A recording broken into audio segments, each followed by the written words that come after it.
So ఇన్వెస్టర్లకి నేను ఫైనల్గా ఇదే క్వశ్చన్ అడిగి ముగిద్దాం అనుకున్నా, సో దానికి కూడా మీరు ఆన్సర్ చెప్పేశారు. దట్ బట్ ఆల్దో సో ఇన్వెస్టర్లకు కానీ లేదా రిటైల్ మార్కెట్ ఇన్వెస్టర్లకు కానీ లేదంటే హోమ్ కమోడిటీస్ అంటే ఇంట్లో వాళ్ళు కొనుక్కోవడానికి కానీ, సో వాళ్ళకి ఏ సజెషన్స్ ఇస్తారు మీరు ఈ టైంలో? సో యాజ్ అన్ ఈక్విటీ ఎక్స్పర్ట్గా, అంటే నేను రెగ్యులర్గా ఈక్విటీస్ ట్రాక్ చేస్తాను కాబట్టి వి ప్రిఫర్ ఈక్విటీస్ ఏంటంటే స్టాక్ మార్కెట్స్ మేము ప్రిఫర్ చేస్తాము. They are most organised. And మీ దగ్గర ఒక 100 రూపాయలు ఉంది, యూ కెన్ ఇన్వెస్ట్. ఆర్ 500 రూపాయలు ఉంది, you can invest in mutual funds. ఈ మెటల్స్ విషయానికి వచ్చినట్టయితే అండి, ఇవన్నీ సైక్లికల్ అండి.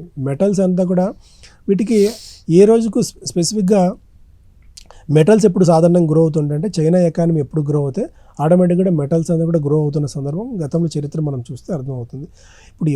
ఇప్పుడు ఒక ఐరన్ అవసరం ఉంది, ఒక మెటల్ అవసరం ఉంది, ఆ దేశంలో ఇన్ఫ్రాస్ట్రక్చర్ డెవలప్ అవుతుంది, అప్పుడు మనకి ఐరన్ అవసరం అవుతుంది, సిమెంట్ అవసరం అవుతుంది.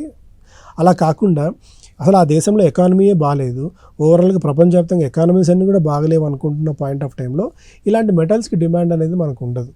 సో దాన్ని మనం గమనంలో పెట్టుకో, అంటే అసలు ఒక మెటల్లో ఇన్వెస్ట్ చేస్తున్నాము ఆర్ఎల్స్ ఒక అసెట్ క్లాస్లో మనం ఇన్వెస్ట్ చేస్తున్నామంటే ఎందుకు ఇన్వెస్ట్ చేస్తున్నాం అన్న థాట్ ప్రాసెస్ మనకు ఉండాలి.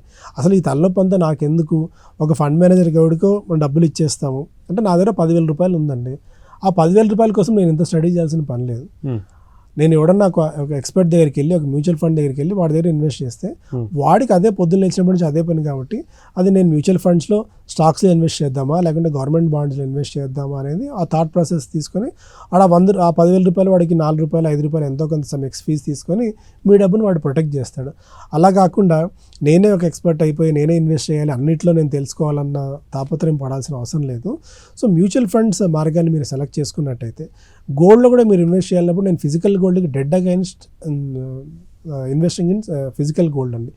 ఇప్పుడు మీరు ఒక some jewellery shop X jewellery షాప్కి వెళ్ళారు, ఒక 20 గ్రాముల ఒక జ్యువెలరీ ఏదో చూశారు, ఆ 20 గ్రామ్స్ జ్యువెలరీకి దే విల్ ఛార్జ్ 15% నుంచి 25-30% వరకు విఏ అనేది ఛార్జ్ చేస్తారు. అంటే వాల్యూ అడిషన్ అది వేస్టేజ్ కానీ మేకింగ్ కానీ తరుగు కూలి నేమ్ ఎనీథింగ్ 30% ఆ 25% మీకు అక్కడే మీ విలువ కోల్పోతున్నారు. రేపు పొద్దున గోల్డ్ ఆ 25% పైన మీకు రిటర్న్ ఇస్తేనే మీరు పెట్టిన డబ్బుకి రిటర్న్ ఏమైనా జనరేట్ చేయగలుగుతుంది. సో ఫిజికల్ గోల్డ్కి ఐఎమ్ డెడ్ అగైన్స్ట్. మీరు గోల్డ్లో ఇన్వెస్ట్ చేయాలి, you invest in ETF invest చేయండి. లేదా ఇప్పుడు చాలా వరకు ఈటీఎఫ్స్ డిజిటల్ గోల్డ్ వస్తున్నాయి, ఆ డిజిటల్ గోల్డ్లో ఇన్వెస్ట్ చేయండి.